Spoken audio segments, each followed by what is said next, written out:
Yeah. Again, thanks everyone for joining. Good morning, good afternoon, good evening, good whatever time it is where you are. My name is Karina Williams. I'm with Climate Advocacy Lab and the Stomp Jedi team, Jedi being justice, equity, diversity, and inclusion. This is the final installment of our Frontline Dispatch series. I'm really excited for the conversation. Today we'll be hearing from James Hiatt from about frontline fights in the U.S. Gulf South. Um, as we get settled in and get started, again, please feel free to share your name, the lands that you're on, and the organizations that you're a part of in the chat.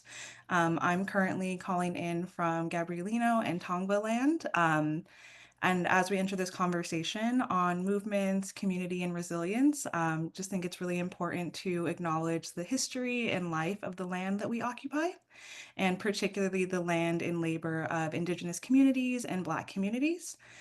We live, work, play, and pray in ancestral lands of Indigenous nations that have existed long before the invention of the United States. And these lands have rich histories and struggles for survival. And we are all a part of a continued fight for justice. Our pasts, our histories, and our lessons only make us stronger. And it's our job, I see it as our job as individuals and as a collective to learn, reflect, challenge, and dismantle all systems of oppression. I'm sure folks are coming into this week and this conversation carrying a lot, given current events and realities. So I want to just like end before we get in with a word from writer and poet Cole Arthur Riley. And this was posted to their writing project, Black Liturgies. And what they posted was, resist the demand for you to explain your grief to those who remain unmoved. Feel what you feel with sincerity. You don't have to prove you're bleeding in order to earn the right to weep. Inhale, I'm not foolish for hoping. Exhale, I won't rush from this grief. And yeah, I think that has been a post I've been coming back to for about the last week. And just hopefully, yeah, I want to offer that to this group as we enter this conversation and enter all of our work going forward. Lee, you can go to the next slide. So yeah, just before we jump in, just some other Zoom logistics. We're gonna have space for Q&A at the end. So if you have any questions, please enter them into the Q&A box. It should be at your little bottom divider. And the icon looks like a box with a question mark in it. And if you have any questions throughout, please feel free to put those there and we'll get to them at the end of the session. Closed captioning is available. Again, at that bottom bar, if you click the three dots that say more, you should then have an option to turn on captions. And just go there, click that, and click show subtitles. And they should appear somewhere on your screen, and you can also move them around to where it'll be best for you to read them. Yeah, this webinar is being recorded. We're going to send out the recording later this week. And yeah, we will follow up with resources and the recording via email in the next few days. And so yeah, before I hand it over to James, just want to give him a little introduction. Yeah, with more than a decade of firsthand experience in the petrochemical industry, James Hiatt understands the tough choices that many workers face of trying to make a living while dealing with the impacts of these industries on the health, on their communities and the environment. James was born and raised in Lake Charles, Louisiana, and has a deep connection to community that inspired him to seek a better way forward. In 2023, he founded For Better Bayou, a nonprofit focused on helping Southwest Louisiana shift away from extraction-based industries towards a more sustainable, community-focused economy. I'm sure some folks in the space are familiar with his work, but super excited to, yeah, give you the mic and let you speak and then get into some dope conversation later. James, go for it. Awesome. Thank you so much. And thank you everyone who's joining today from wherever you're at. My name is James Hiatt. I'm from Southwest Louisiana. If you're familiar with Louisiana, you probably know New Orleans. And Louisiana is shaped like a boot. New Orleans is on the opposite side of the state from where we are. They are in the toe of the boot, and Lake Charles and Southwest Louisiana is the heel of the boot. This is a picture taken from a friend's property right at the coastline overlooking what is Venture Global's Calcasieu Pass. You can see these massive ships, the one at the dock loading and the one coming in to be loaded of natural gas, liquefied natural gas, which is a fossil fuel, which is mostly is derived from fracking. If you would go to the next slide. Before we get too deep, the reason why this matters. This is my daughter fishing in Lake Charles. It's the I-210 bridge. We are all of us, every single one of us, descendants from our ancestors who have continued to want better and better for their children, to provide for them, to give them safety and to help them find and remember how precious their life is, all of our lives. And the system that we are born into desperately tries to yank us from our preciousness and from this reality that our lives are a miracle. Whatever your belief system is or why we're here, all I know is I have gratitude for being alive in this moment, despite all the challenges and all that we are facing. I also want to want to bring some poetry into this before we get into the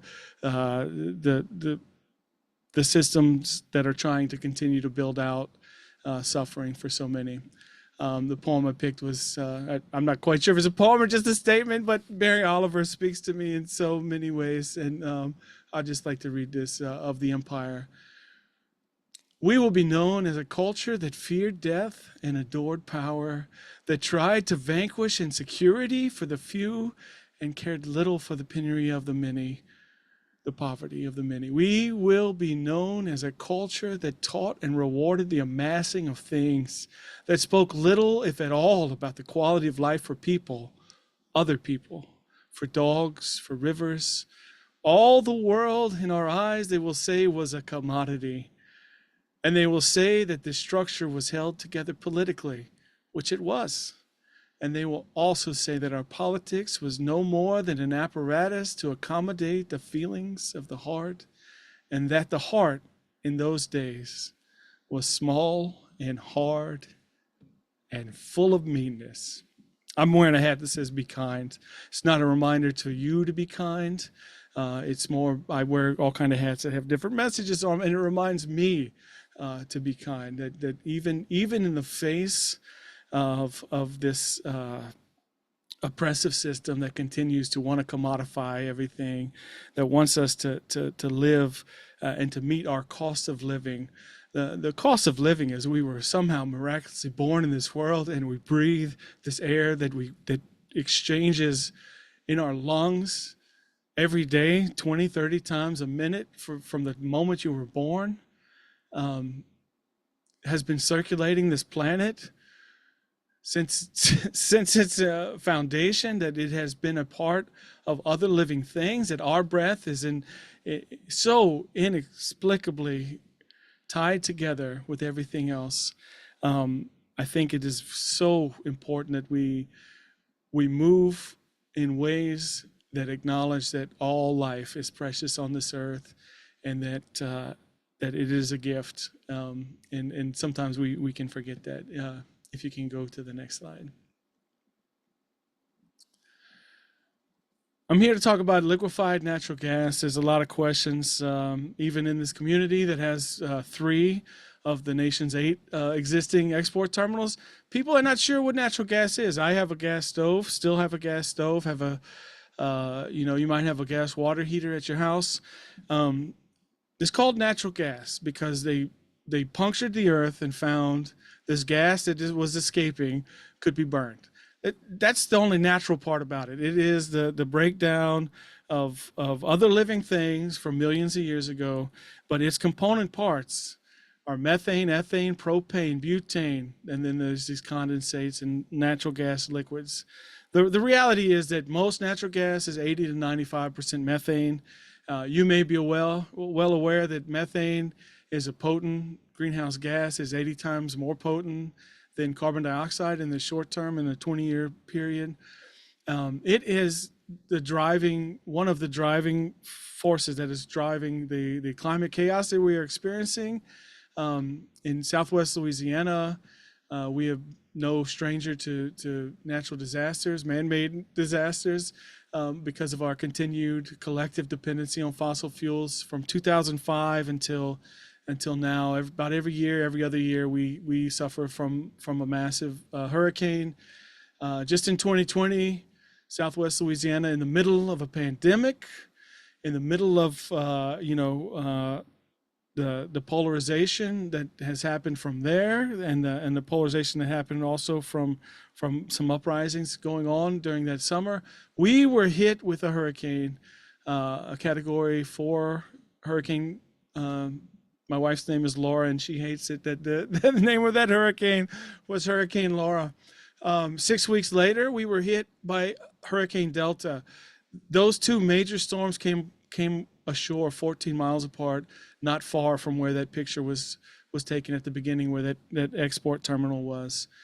And so we know that climate is changing. What people in this area and elsewhere don't want to reconcile with is that it is our collective dependency on fossil fuels and our consumption economy that is leading us to that. And so that is important to understand, that the places that are being affected are sometimes, currently, some folks are unable to reconcile the dependency on fossil fuels with the consequences of adding more and more carbon dioxide and greenhouse gases into the atmosphere. I think it's important to understand that the main driver of greenhouse gases and global warming is the extraction of carbon from underground, where it's safely stored and sequestered right now, and adding it to the atmosphere. And it doesn't matter what the flavor of the carbon is, if it's coal or if it's oil or if it's gas. It's all carbon that is being extracted from underground and adding to the atmosphere, that is trapping the heat of the sun and causing the sea level to rise, everything, every climate chaos scenario that you're seeing, from wildfires to droughts to flooding in places that we're seeing 1,000-year floods like every other year in places that haven't flooded. Places that are safe, that we feel safe, that we thought were safe, like Asheville, North Carolina, are suffering these impacts because of our collective dependency on this fossil fuel. Next slide. What has happened here over the course of the last 15 years or so is that we have found new ways to extract that carbon from underground. We previously, the conventional drilling and wells that were established, you would find a reservoir of oil and gas. You would basically drill into it, stick a straw in, and extract everything in that reservoir. These are shale sites where we have now been injecting millions and millions of gallons of water, of drinkable water. Water is life. Instead of using it for irrigation or for communities to drink, we're injecting millions of gallons. And when I say we, I'm speaking as a collective. I am not injecting any millions of gallons into the shale. But that's what's happening. So since about 2010, 2012, they've been fracking more and more, which is an unconventional well where they inject millions of gallons of water, break open the shell that releases this trapped gas and oil, and then that is brought to the surface. Unlike conventional wells where you would stick a straw into the reservoir and you could just drink until it was empty, fracking requires more and more sites to be fracked, because it is a game of diminishing returns. You may only get, just as an example, if you get 100 barrels 1 year, next year you're going to get 80, next year you're going to get 50. You do not have a constant supply, and so they have to keep marking the earth and fracking in these places. Next slide. So the Permian Basin is where most of the gas that is coming to the Gulf Coast is coming from. The Permian Basin is an area, in that last map you could see, was in New Mexico and West Texas. And so because of the fracking that is going on. We have moved from being dependent on foreign sources of oil and gas to becoming the largest producer of oil and gas in the world under the Democrat climate president Joe Biden. A lot of good has been done, but becoming the number one producer of oil and gas under someone who wants to be called the climate president, shows such a just a absolute tension, and cognitive dissonance between what we know needs to be happening and what the corporations and business is pushing for. So this slide shows that even by 2019, the oil executives understood that the more that they were able to get, we were not able to consume it domestically, and it would have to be exported. Next slide. So this is just a graphic showing how recent this is.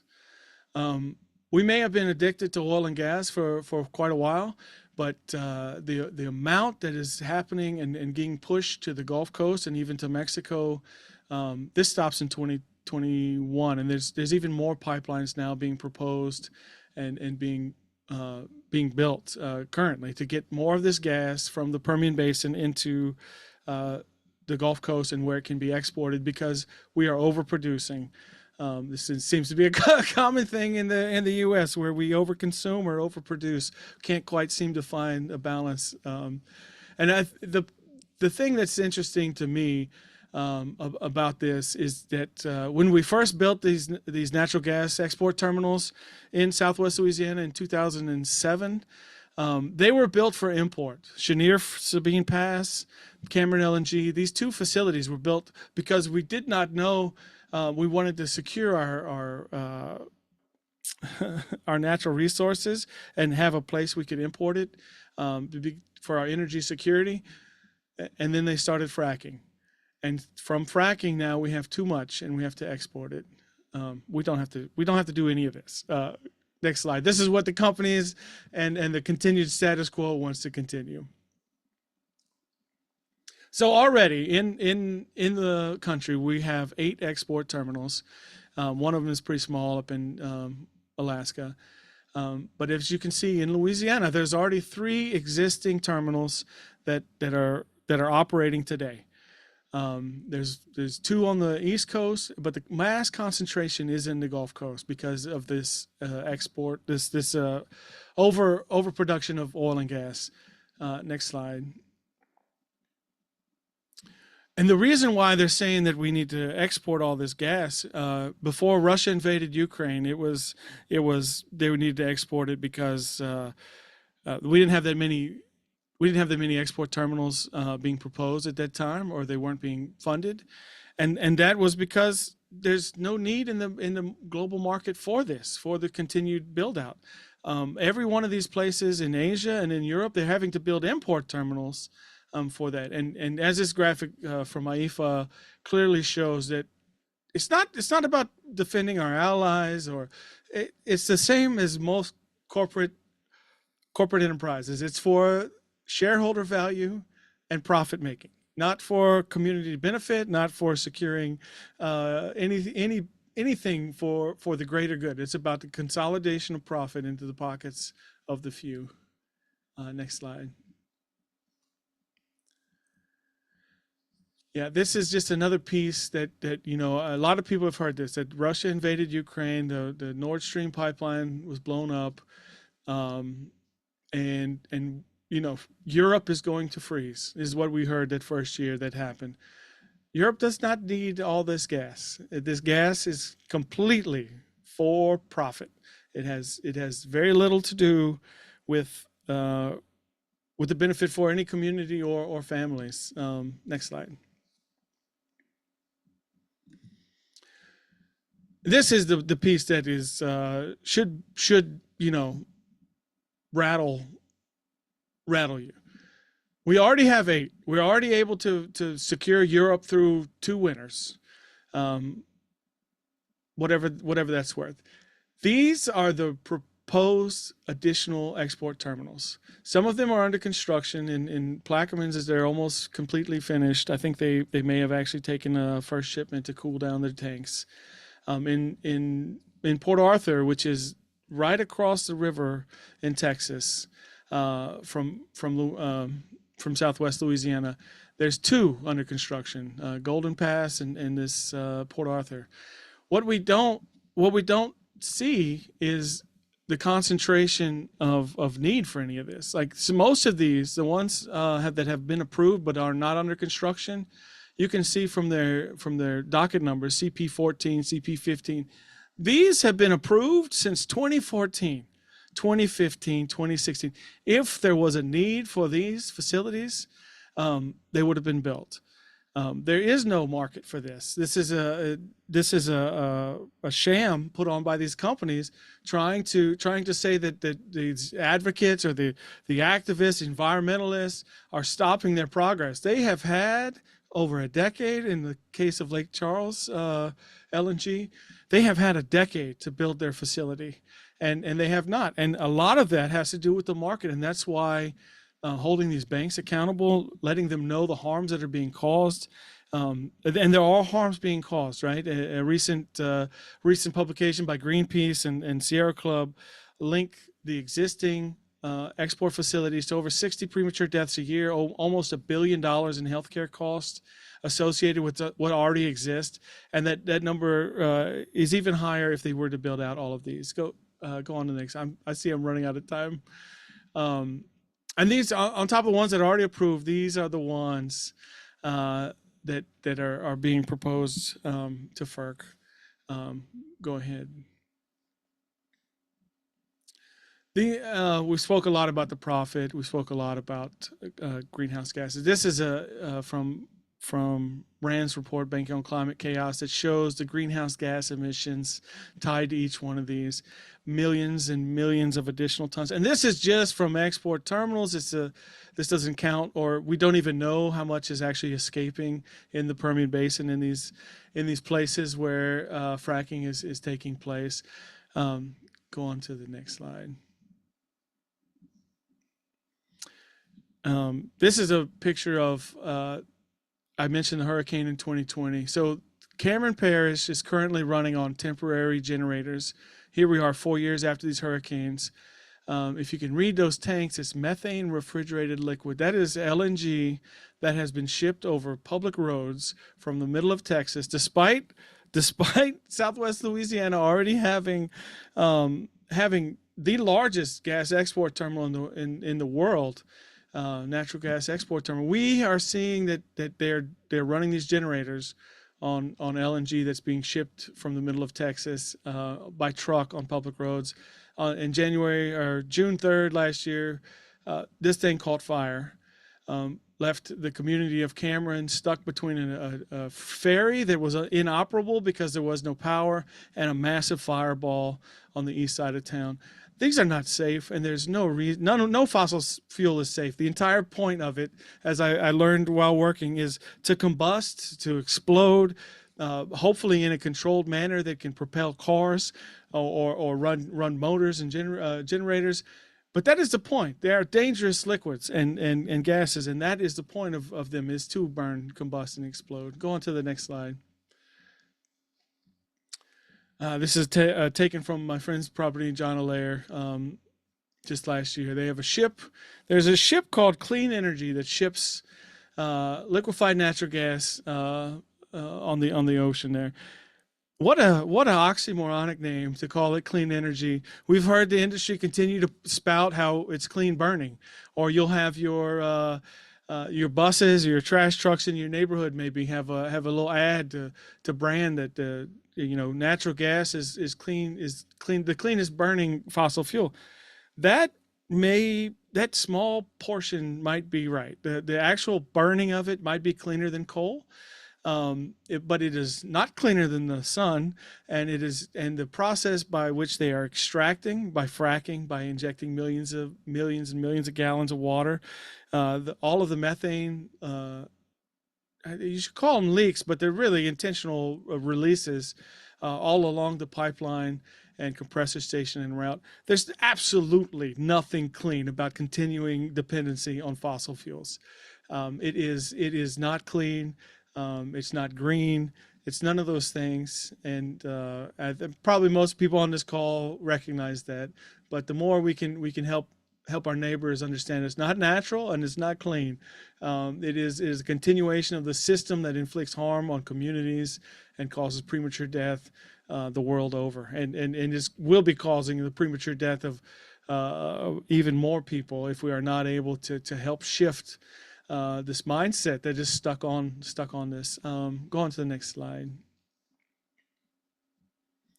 And this is just another picture of that terminal at the, you can see in the background the town of Cameron and how close they are to this facility. They are very close, and the shipping has the massive ships and the amount of ships that we have disrupted the lives of the people who live in that town, who are mostly fishermen, and are having to put up with smells and lights and sirens and a reduced catch since this facility has been built. Go on to the next slide.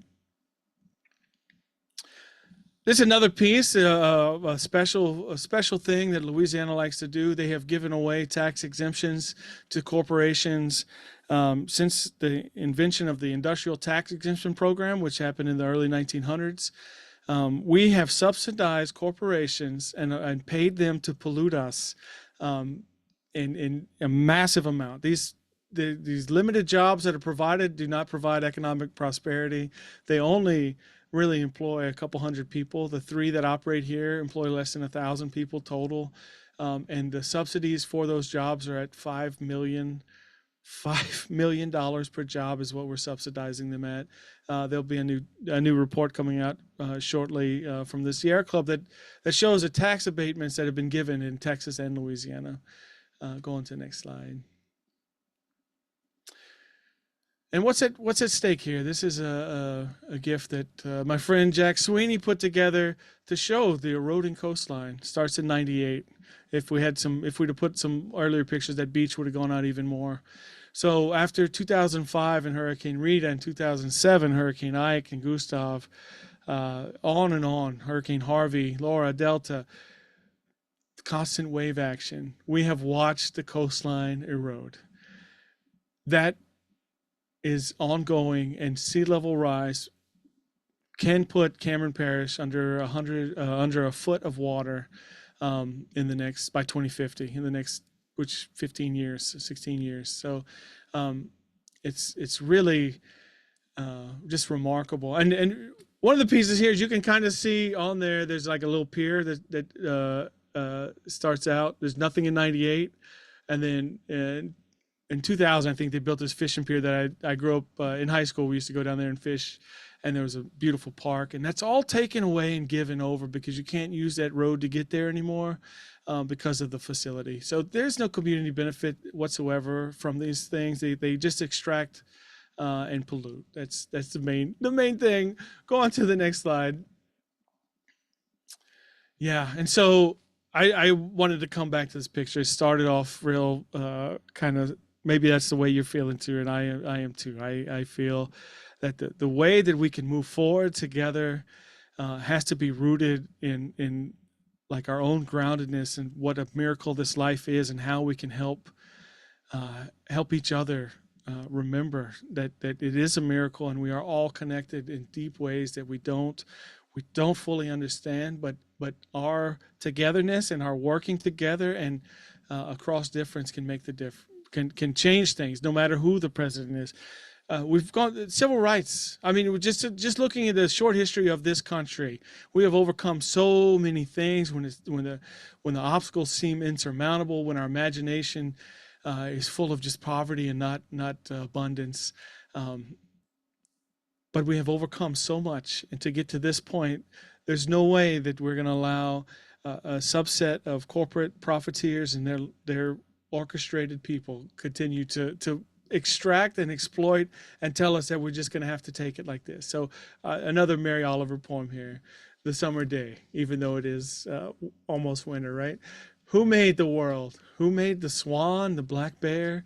Who made the grasshopper, This grasshopper, I mean, the one who has flung herself out of the grass, the one who is eating sugar out of my hand, who is moving her jaws back and forth instead of up and down, who is gazing around with her enormous and complicated eyes. Now she lifts her pale forearms and thoroughly washes her face. Now she snaps her wings open and floats away. I don't know exactly what a prayer is. I do know how to pay attention, how to fall down into the grass, how to kneel down in the grass, how to be idle and blessed, how to stroll through the fields, which is what I have been doing all day. Tell me, what else should I have done? Doesn't everything die at last and too soon? Tell me, what is it you plan to do with your one wild and precious life? So, thank you. I think I went way over time, but thank y'all so much.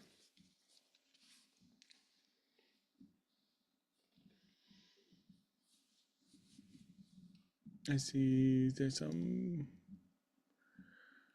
questions. I can take some of these questions. So I see Mark ask, is the fracking on the Gulf Coast as terrible as in Pennsylvania? Um, they're not quite fracking on the Gulf Coast. It is up in Texas, the Eagle Ford. Haynesville is in North Louisiana. They haven't quite tapped into it. I was able to be in Pennsylvania and look at some of these frack sites just last year about this time.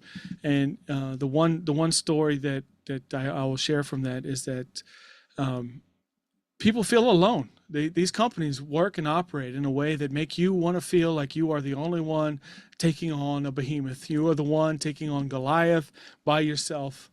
And the more we can connect to each other, and understand that we are not alone. You are not alone fighting this. Um, we were able to get a LNG pause out of this government, and that took collective effort. And the way that these companies just assume that they're going to get what they want um, is not the way it has to be. The future is not set. Nothing is in stone. We are able to shape and change things. So I went out to the Permian Basin just at the beginning of October, and flying over. Unlike in Pennsylvania, where there's hills and mountainous, and you can't quite see from one side to the other, you can see for days and days and days. Flying over, and then with the drone, you could just see flares surrounding you, candles in the wind, as one of the locals told me. It's a lot. I mean, it is absolutely a massive undertaking going on there, and in Pennsylvania. Um, Thanks, let's see. James. I'll I go. can Okay, go ahead. sorry, yeah, my internet went out for a second. It's like frantically trying to get back on. Another question that we have is, yeah, someone asked if you could say a bit more about coming from the industry. What do you think helps people see that truth of especially people working in oil and gas? Alternatives. I mean, that is the lacking piece, is that people think that there are no alternatives, or that there's some Jetson future. And the reality is, I mean, it is not politically. I don't know how climate and loving your neighbor became a political kind of thing, but what we've seen here, um, with my friends. I have a lot of friends in my family who still work in industry, and what has, the way that they've transformed a little bit is that they have come to understand that we don't need any more. This idea that we need another plastics facility, another ethane cracker, we need more inputs down here. People understand that, like, we have a river that has been polluted by these corporations, where you're not supposed to eat you're only supposed to have 2 meals a month out of the water that is so abundant with life. But if you do, you risk being exposed to disease and cancer. And so people love this area. The people who are still here after all these storms and all this stuff are tied to this job. And one thing that is really helpful when talking to people is that helping them to take off their identity of an oil and gas worker. We think that. Well, they feel when you attack oil and gas, the reason why people are drill baby drill, or have that mentality, is because when you attack that, they feel like you are directly attacking them, and you're not attacking them. You're attacking the system that we are all, a part of. And so I don't know if that was helpful, but helping people remember their own humanity, and and helping them to understand that there's real suffering and premature death associated with continued dependency on fossil fuels. Yeah, thank you. And then, yeah, kind of segueing into another question, then, what do you see as a realistic approach to stopping proposed LNG terminals, continued oil and gas exploration, drilling, fossil fuel expansion, etc.? That is a great question. One of the ways, especially in light of, I just want to be clear that we have an EPA, we have a Department of Environmental Quality in this state, we have government apparatus that is supposed to regulate and enforce environmental laws and protect the people. They have not done that. They have never quite done that to the extent that it actually impacts the people. They side on behalf of industry, time and time again. And so to think that now Trump's in office and we're going to have no government help. I mean, the reality is, without financing, none of these projects can be built, and the banks are more sensitive to understanding that if there's power in people, and that their organized money cannot continue to run roughshod over folks when people stand up and come together and are united, and that ask is easy, right? I mean, like whether we're able to I don't want to say it's like an easy lift, but when you understand that, like, what happened over the summer was in New York was a continued sustained campaign on Citibank, um, that made a lot of waves. People are understanding how banking and financing, insurance, all of these all of these pieces have a huge role in the ability to build out, on top of just market forces in general. The more alternatives that are built out, the more answers and solutions that are developed by community and delivered, the less there will be need for continued extraction and exploitation. Yeah, yeah, and just a reminder for everyone listening or watching, feel free to put your questions in the Q&A chat or into the regular chat. Yeah, we got a bit of time to answer some stuff. Another question for you, James. So, in your conversations with people in the industry, with your neighbors, the folks that you live around, do you focus on environmental, like visible, tangible effects rather than climate change in terms of your framing and connecting with folks? Yeah, I mean, honestly, it does resonate with people. It's strange to me to live in a place that, like I said, in 2020 we had two storms 6 weeks apart. That if you didn't get wrecked with the first one, you got wrecked with the second one, and then that following February, we had this winter storm Uri blew through and again wrecked people's homes that were safe. And then following that, a random Monday in May, we had the worst flooding we've had. It was just a random day, just a regular rain, ended up flooding. And so for people to be exposed to all these climate impacts, and then not be able to reconcile that it's caused by our dependency on fossil fuels is very strange. I usually talk about the thing that resonates, and it's not the most holistic, and it's not the most like spiritual fulfilling kind of conversation, but we are subsidizing corporations who have plenty of money, are making record profits, are not contributing to community. And when you see that the teachers need a raise, the bus drivers need a raise, the roads are terrible, the drainage doesn't work, and you find out that over $1 billion a year is being gifted to a corporation that gives out turkeys at Christmas and nothing else, that it doesn't matter, like you feel screwed because they are screwing us, and have been, and that resonates, and hopefully we can meet people where they're at. Again, like I said, it shouldn't be political. That the lived environment that we have, yeah, we're not above it. We are actually in it and of it and a part of this natural world, and what happens outside our walls affects us deeply, and people are just so disconnected from that reality, that sometimes we can talk about that, and that leads to a more well, it feels better to me than talking about people's money and getting screwed by corporations, but yeah. Totally. Yeah. And kind of going into that, someone else had asked just like resources for folks to get involved or to like realize kind of like they're being bamboozled by these companies. Yeah, how would, if someone is hearing this and wants to do more and learn more, what would you suggest? One of the best things, I mean, the way this seems might sound just completely contrite, but continuing the conversation and continuing this conversation with folks that are not already aligned around those kind of ways.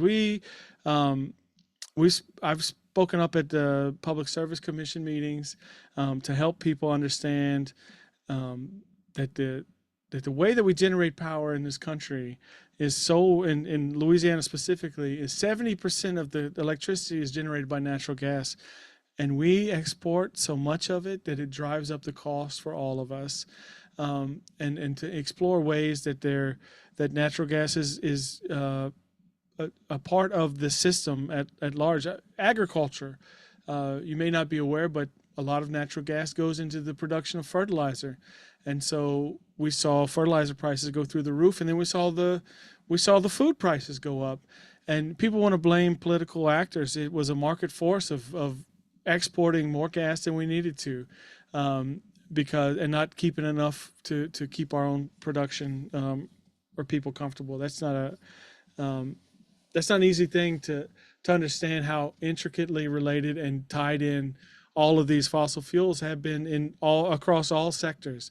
And the way we can help people understand, I mean, Stop the Money Pipeline is focused on getting the money out of these solely extractive sectors, ways of functioning, and that is part of what can happen and resources you can find is really just connecting with the people around you. That, I mean, that is the most influential sphere of influence you have, and to bring up those information to them. Thank you. Yeah, throughout like your talk, there's been a lot of people in the chat resonating with your spirit, with your hope, with your passion. And before this all started, we were talking a bit about hope. So I'm just wondering, yeah, like what's keeping you hopeful? My children are uh, I don't know, unending wells of hope, um, and also a study of history, and to understand that this is not the first time we've been confronted with some what looks like it's uncrossable obstacles. Um, Time and time again, we have found ways through. What's really keeping me hopeful is faith. Is faith in the that something is moving us, right?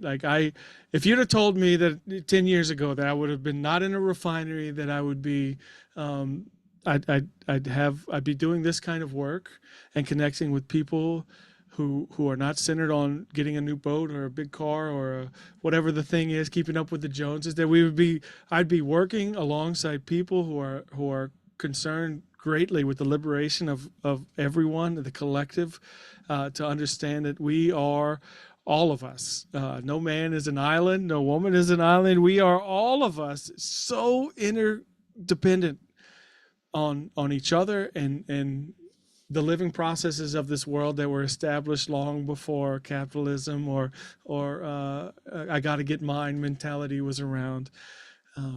Hope and grief and joy are all tied together in a way I'm not sure I can fully explain, but going back to my breath, going back to this idea that we are all alive for such a short amount of time, and we are all connected from our ancestors and other living things that have sustained us up until this point, that we will be sustained through this, and especially if we can connect with each other and help reframe what it means to be in community and to live in and of this world and not be dominant over it and see everything as a commodity. Yeah, yeah. I probably should have asked this next question before that one, since you just said talking about grief and hope can be really big. But the question was going to be, what is the your relationship between grief and hope and holding both? Yeah, that is, you know, we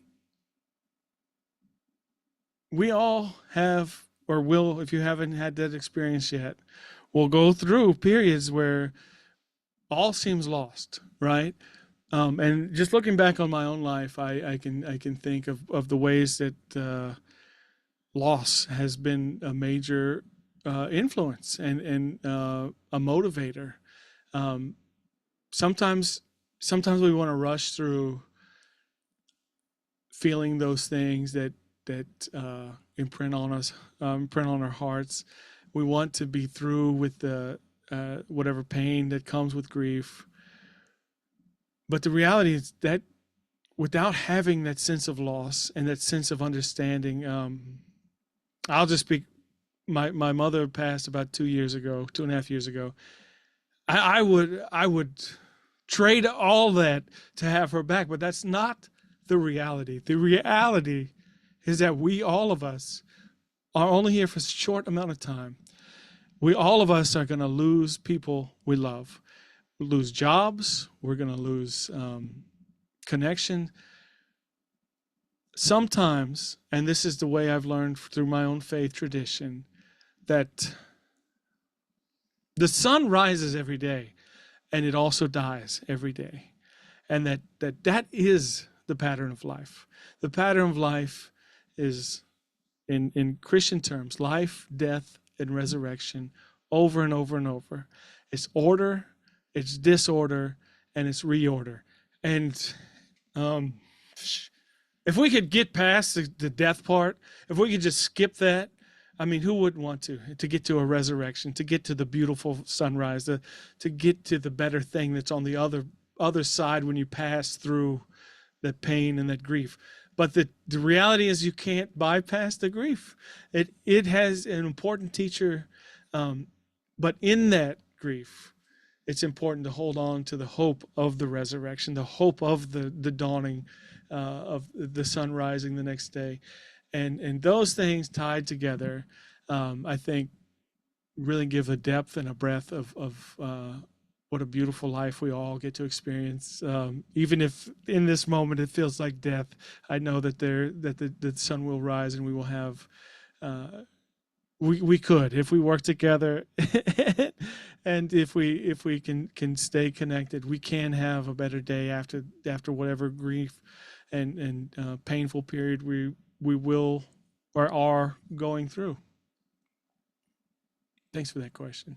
Yeah, totally. And yeah, with loss comes so much new and the ability to imagine different and create different. Yeah, I love that.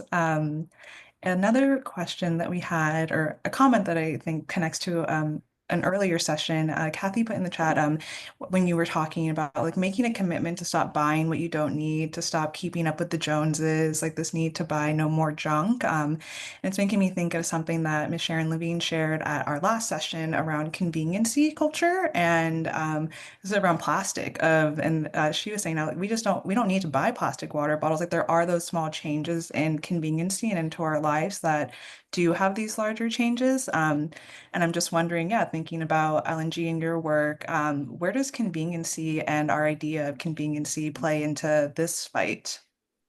Yeah, that's such a good point, and I do appreciate. Um, I try to limit my own whatever whatever corporate branded my own climate impact and carbon footprint is. It is important for us to all do our parts. And I'm looking around my desk right here, looking like there's plastic, there's plastic. Look, there's some plastic.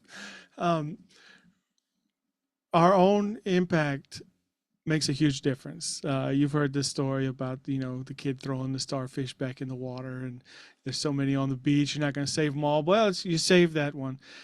It is important for us all to do our part, and it's also important for the systemic changes that have to be made to keep the oppression and the suffering that is present in our dependency on fossil fuels out. Um, and So for the LNG work, I mean, um, the export terminals, they have nothing to do. They have nothing to do for the American consumer. There's nothing except higher prices and, um, you know, a, a sprinkling of jobs.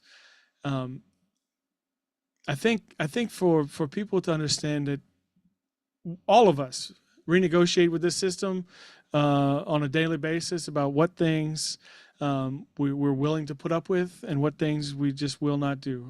I try not to take a water bottle. I bring my water bottle with me and try to refill it. But I still drive a car to get to where I'm going because that is the way the system is. To help us expand our imagination about, is it convenient? Is it and what is convenient when we understand how much suffering is on the other end of the fuel and that piece. We this summer we went on, my family, we went on a mission trip. We went on a couple long road trips, and I've been doing this work now 3 years. I've been involved. I drive a hybrid. I'm doing the things that make me feel like I'm doing my part. But I didn't get a car in the car one time this summer without thinking about the cost of this system on people I know, people who have suffered premature death and cancer and gone through treatments. And it's not my fault, but I am participating in that system, and it is convenient to have your own personal bubble to drive around. I'm not sure that answered the question, but I think the more we can become aware of our impact and our place in this system, and the more fuel we can give to the fire that calls for something different, that calls for a liberatory framework, one that does not continue to inflict suffering on our fellow human beings and other living things on this planet. You totally answered the question. Thanks. Right on. Yeah, and then just in like our last final minutes, these questions might be a bit more abstract. Yeah, there's a visioning practice that I like to do in workshops around imagination and creating new realities and really visioning the future we want based on like our senses. So James, for you, what does the future sound like? Oh man, it sounds like kids playing, elders at the table, collective joy. Um, it looks like a place where you can eat the fish. You don't have to worry about the safety of of the the resources that are so abundant. Um, it looks like a rootedness in the greater good, in the collective well-being over in the community well-being over individual um, climbing of a ladder or success.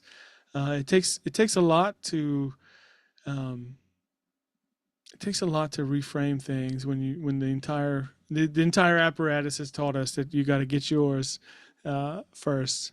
Um, a place where abundance. This this is Louisiana. This is called Sportsman's Paradise. You literally can go catch your food every night. Um, if you don't like seafood, maybe you have to grow it. And but to be able to live in and among each other in ways that do not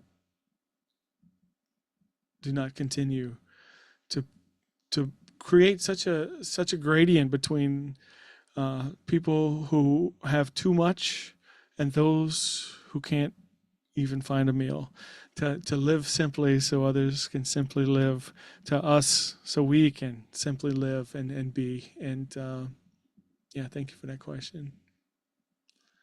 Yeah, I think you hit most of the senses. You said what it sounded like, what it tastes like, what it feels like. Does the future, or yeah, does the future taste a specific way? Does it smell a it, specific way?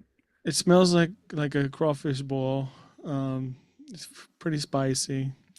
uh, I think, yeah, the one thing the future really sounds like um, is not utopia. It's the ability to sit with and hold relationship across difference across different opinions. We're not trying to build a cult or some kind of all thinking the same, but the diversity of thought and the diversity of experience brought together uh, uh, new and exciting ways of being that this movement is doing. Yeah. Thank you. Yeah, and in our final minutes, Sarah's going to drop a link to a petition. James, do you want to just take a minute and let folks know what they should sign?